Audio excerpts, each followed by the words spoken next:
If you had $500 today and your goal was to build an online business in 2026, would you choose dropshipping or Amazon FBA? Because one of them is significantly cheaper to start, but the other one can be much easier to scale. And by the end of this video, I'll tell you which one to choose if I was personally starting from zero.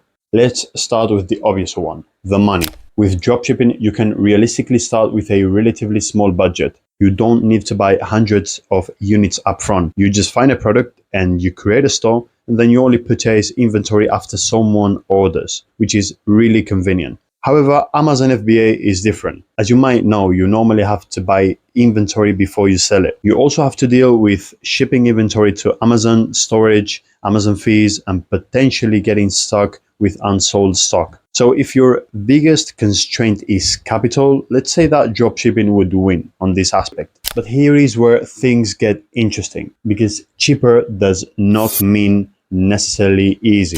Dropshipping gives you incredible flexibility. You can test like multiple products extremely quick. However, if something doesn't sell, you just kill the campaign and you move on.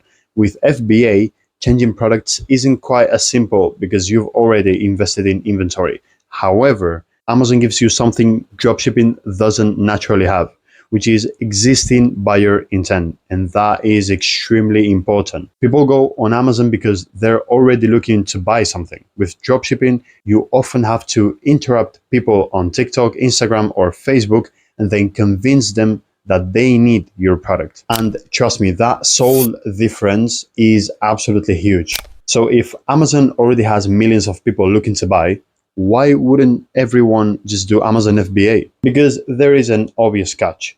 And this is probably the biggest disadvantage of FBA. Amazon is incredibly competitive. You're often competing against established sellers with reviews, optimized listings, and much larger purchasing power. And unlike dropshipping, you can't simply change your product every few days without consequences.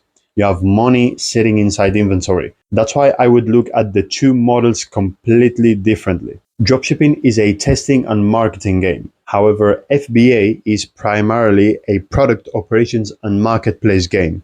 Okay, but which one has the highest chances of success? Well, here is my honest answer. If you're a complete beginner with limited money, I would give the advantage to dropshipping.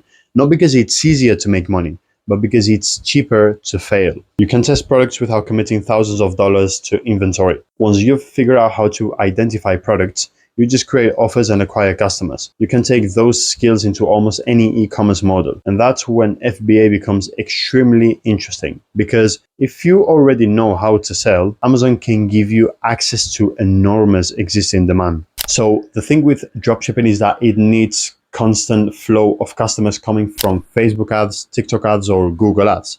And if that dies for any reason, your cash flow dies as well. However, that thing does not happen with Amazon FBA because the more customers you get, the easier it is to get more and more customers eventually. And the algorithm inside Amazon pushes your store and your product automatically, which means that over time, you just make much more money with much less effort compared to the beginning. So let's settle it. The cheapest one to start, dropshipping. The fastest to test products, dropshipping.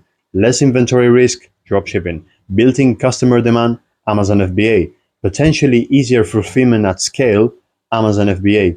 So which one would I choose if I was starting from zero in 2026? Well, the obvious answer in this occasion would be dropshipping. I would use it to learn product research, offers, advertising, and customer acquisition. Then I would consider moving successful products into FBA once I had something proven. Because instead of gambling thousands on inventory, you make the market prove the product first. And that's probably the biggest advantage of all. If you enjoyed this video, I would appreciate it a lot if you like and subscribe to my channel, because my biggest goal in this 2026 is to get a Bugatti, and you could help me by just clicking that red silly button down below. You would help me a lot, seriously. With that said, I'll see you in the next one.